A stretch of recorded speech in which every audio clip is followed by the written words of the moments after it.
তো ১ম রেকর্ডের গানটাই প্রচার হলো না। আমরা যারা আছি আমাদের ছেলে-মেয়ে সব মিলিয়ে আমরা ১১১ জন। ওই ৫-৬ সালের দিকে যে এই ৳১৫,০০০ আমি কোথায় খরচ করব?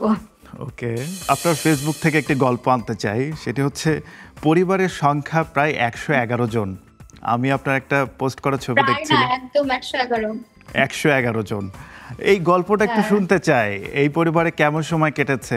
এটা হচ্ছে আমার মায়ের পরিবারের কথা বলেছি যে আমরা উম মামাতো ভাই-বোন, আমার খালাতো ভাই-বোন সব মিলিয়ে আমরা ৪৭ জন। ওহ মাই গড! আর আমার মামা খালারা ১১ জন। তারপর আবার আমরা যারা আছি আমাদের ছেলে-মেয়ে সব মিলিয়ে আমরা ১১১ জন।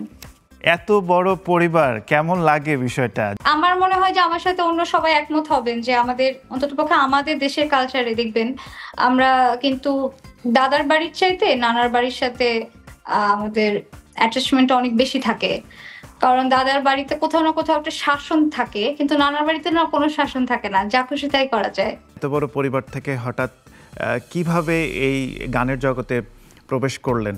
একদম শুরুর গল্পটা একটু জানতে চাই। ছাপোষা মধ্যবিত্ত পরিবারের যেটা থাকে যে অনেক নিয়ম নীতি। আমার আম্মার খুব গানের শখ ছিল, উনি করতে পারেননি। আমি অত ভালো পারি আর না পারি। আমার আম্মা ঠিকই প্রতিযোগিতাতে পাঠিয়ে দিতেন এবং মোটামুটি সব করতে আমার বড় হওয়া।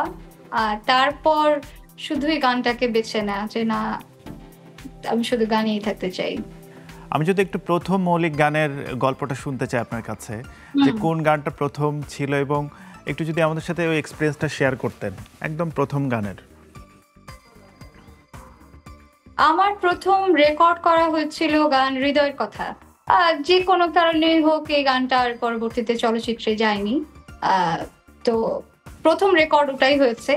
তো ১ম রেকর্ডের গানটাই প্রচার হলো না। তো মন খারাপ তো ছিল। একটু না বেশ ভালোই মন খারাপ। ২য় কাজ যেটা হলো সেটা 'ঝালমুড়ি 2' নামে একটা অ্যালবাম হয়েছিল অর্ণব ভাইয়ের। আ একটা মিক্সড অ্যালবাম। সেখানে 'ভাবতে পারো' শিরোনামে আমার একটা গান তখন সিলেক্ট করা হয়। হাবিব ভাই বললেন একটা সোলো গান। এবং সেই গানের জন্য আমি তখন সম্মানী পেয়েছিলাম ৳১৫,০০০ এবং আমি বুঝে পাচ্ছিলাম না ২০০০ ওই ৫-৬ সালের দিকে যে এই ৳১৫,০০০ আমি কোথায় খরচ করব? ওকে।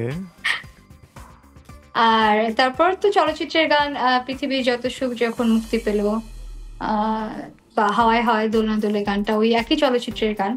ওকে। তারপর আর কখনো আমাকে আসলে থেমে থাকতে হয়নি। কাজ তো এরপর থেকেই হয়েছে। একের পর এক গান হয়েছে। এরপর আর কোন কিছু আমার হাতে ছিল না সত্যি।